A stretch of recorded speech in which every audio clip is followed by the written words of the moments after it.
Bonjour à toi et bienvenue dans l'épisode numéro 9 de la Fac Voyage, l'émission dans laquelle je réponds à toutes tes questions sur le voyage et la vie à l'étranger. Et pour ça, tu me poses tes questions sur le lien qui est en dessous dans la description de YouTube et je te réponds tous les jours en vidéo. Alors aujourd'hui, on va parler d'un sujet un peu perso parce que j'ai deux questions qui traitent un peu plus de ma vie personnelle. Et comme je dis que je pouvais répondre à ce genre de questions, et on y va pour aujourd'hui. Alors, Florian me demande: comment organises-tu ta vie amoureuse? Merci pour cette question, Florian. C'est un peu compliqué. En gros, ma vie amoureuse, c'est le bordel. Pourquoi c'est le bordel? Parce que j'ai des relations depuis quelques années en fait.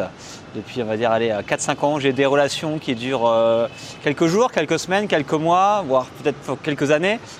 Des fois, c'est des relations à longue distance, des fois, c'est des relations quand je suis en voyage, mais du coup, qui ne durent pas très longtemps. Ou des fois, je m'installe un peu plus longtemps et du coup, ça dure plus longtemps, quelques mois par exemple. Mais en gros, si tu veux, il n'y a pas d'organisation dans le sens où mon instabilité géographique provoque une instabilité amoureuse. Parce qu'en soi, c'est dur d'être en couple avec quelqu'un quand qu'on n'est pas au même endroit. Par exemple, l'année dernière, j'ai vécu 6 mois en Roumanie. Et durant ces 6 mois, je suis resté 5 mois avec une même personne. Et du coup, parce que j'étais stable, j'avais un appartement, j'avais ma petite vie là-bas. Et du coup, c'était simple d'être en relation avec quelqu'un. Mais si je prends par exemple l'exemple d'avant en Amérique latine, où j'ai fait en 10 mois, j'ai fait 4 pays différents et j'ai pas mal bougé de villes à l'intérieur de ces pays-là. C'était assez compliqué de maintenir une relation avec quelqu'un. Donc ouais, c'est compliqué. C'est un peu le revers de la médaille, d'une vie constamment sur la route, d'une vie constamment à l'étranger, en train de bouger. C'est qu'effectivement, le manque de stabilité amoureuse peut parfois peser.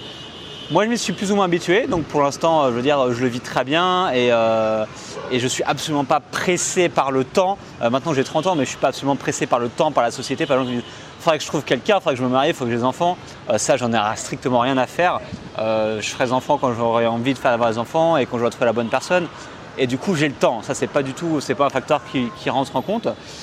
Et tant que je n'aurai pas, rencontré la personne qui me fera vraiment avancer dans ce pas-là, je continuerai la vie que je mène actuellement et puis on verra où ça me mènera. Donc voilà, moi j'ai plutôt privilégié ma liberté, de faire ce que je veux, d'aller où ce que je veux, avec qui je veux, plutôt que d'avoir moins de liberté dans une relation avec quelqu'un. Donc c'est un choix, chacun fait ce qu'il veut et fait avec sa vie. Mais pour l'instant, ça me convient très très bien.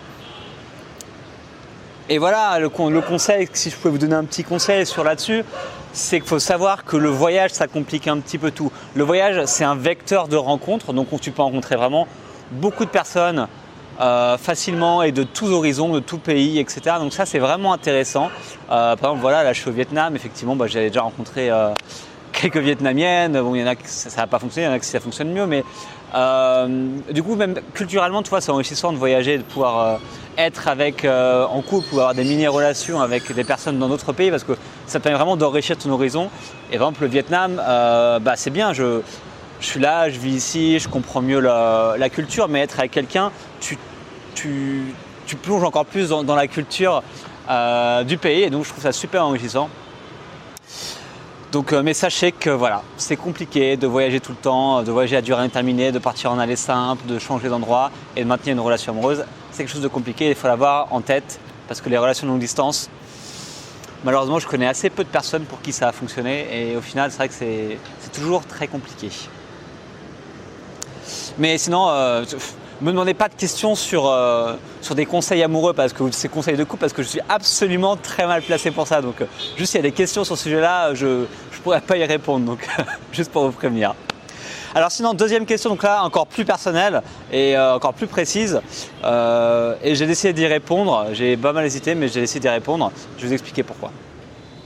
Donc c'est une question d'Aquilas qui me demande: j'ai lu ton article sur ta désillusion amoureuse en Amérique latine. Malgré ton retour auprès de ta bien-aimée, et je me permets de poser la question suivante. Qu'est-ce qui a été la cause de ta rupture dans votre relation amoureuse ? Bon, pour ceux qui n'auraient pas suivi l'histoire, j'ai écrit 2 articles sur mon blog Trace à la frontière que je mettrai en lien dans la description YouTube, comme ça vous pouvez aller voir si vous ne les avez pas lus, où je racontais un petit peu une relation justement amoureuse que j'avais eue avec une fille en Colombie, donc une Colombienne, lorsque je vivais là-bas, parce que j'ai vécu 5 mois en Colombie, donc j'ai une relation plus ou moins longue et plus ou moins compliquée avec une fille là-bas. Et en fait, dans les articles, j'explique que je suis parti de Colombie pour aller en Équateur, mais qu'au final, elle me manquait trop et du coup, je suis revenu en Colombie pour essayer de voir ce qu'on pouvait faire ensemble. Et au final, ça n'a pas fonctionné pour plusieurs raisons. Et donc, dans l'article, je donne quelques raisons et un petit peu le contexte, mais je ne donne pas la raison exacte et précise de cette rupture. Donc là, je peux la donner en vidéo parce que je ne pense pas que vous allez être des centaines ou des milliers à regarder, donc ça reste assez confidentiel. Mais en soi, lorsque je suis retourné en Colombie, j'ai eu vraiment des discussions beaucoup plus profondes avec cette personne-là, cette fille, pour essayer de comprendre est-ce qu'on pouvait voyager ensemble, est-ce qu'on pouvait faire des choses ensemble, est-ce qu'on pouvait aller essayer de faire que la relation marche, quoi. Et en fait, elle m'a expliqué pas mal de choses, ses vérités, donc son quotidien en Colombie. Donc il faut savoir qu'en Colombie, c'est pas super simple, on gagne pas énormément d'argent quand on a un job, on va dire, assez normal, si tu veux.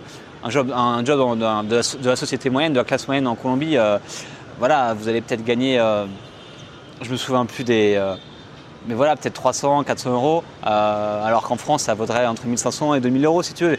Et du coup, c'est beaucoup plus compliqué déjà de vivre là-bas et de pouvoir voyager parce qu'il y a ce côté monétaire qui entre en jeu. Moi, je voulais vraiment voyager et partir voyager avec elle. Donc ça, c'était un frein qu'il y avait. Il y avait d'autres choses liées à sa famille, parce qu'elle avait des complications familiales et du coup, elle ne pouvait pas trop partir. Et elle devait rester sur place, donc dans la ville de Barranquilla, dans le nord de la Colombie. Et moi, je n'avais pas forcément envie de rester là-bas. Mais il y avait une raison principale que j'évoque dans l'article, mais que je ne dis pas, en fait, c'est que cette fille qui avait 23 ans, 24 ans à l'époque, je ne sais plus, 23 ans, je crois, en fait, il se passe qu'elle était mariée et qu'elle ne me l'avait pas dit. Et pour moi, ça a été un très gros choc. Et surtout, ça m'a tellement renversé, si tu veux, que j'ai fait attends, mais là, en plus, je lui avais déjà demandé comment ça s'était passé avant, ses relations, blabla. Elle m'a jamais dit qu'elle était mariée, si tu veux. Et du coup, pour moi, il y avait 2 choses qui m'ont vraiment, pas choqué, mais qui m'ont vraiment renversé. Le fait déjà qu'elle ne m'ait pas dit la vérité quand je lui ai posé des questions là-dessus. Donc déjà, ça m'embête un peu. Après, elle ne m'a pas dit la vérité. Je sais pourquoi. C'est parce qu'elle voulait voir si on pouvait faire des choses ensemble. Donc, elle n'a pas menti, on va dire, de façon évidente, mais elle ne m'a pas dit la vérité. Donc ça m'a déjà un petit peu... ça n'a pas fait du bien, si tu veux. Et ensuite, moi, j'avais aucunement envie, et c'est quelque chose... C'est une raison personnelle et chacun fait ce qu'il veut avec sa vie, mais j'avais pas du tout envie d'être avec quelqu'un qui s'est déjà marié et qui était en instance de divorce. C'était pas vraiment un truc qui me tentait.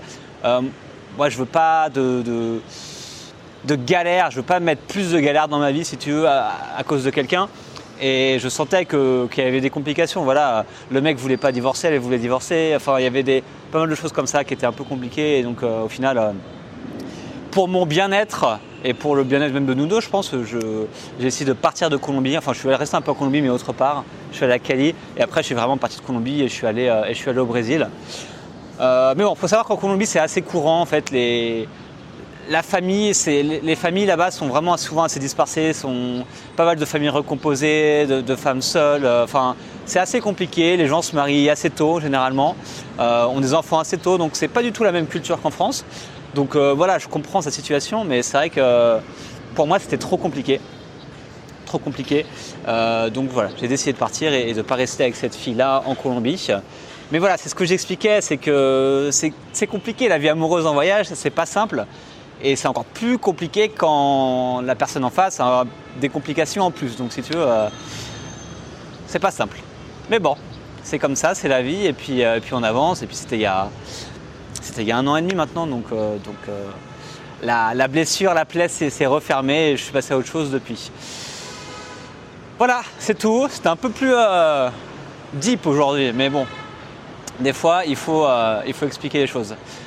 Bon, on se retrouve demain pour une vidéo un peu plus légère sur, je sais plus, sur le programme Opère, je crois. Bon, on verra ça demain.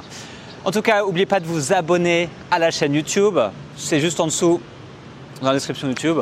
Abonnez-vous, suivez les vidéos sur YouTube, commentez là, mettez-moi des pouces et puis ça me fera plaisir comme ça. Sinon, on se retrouve demain pour un prochain épisode. Ciao!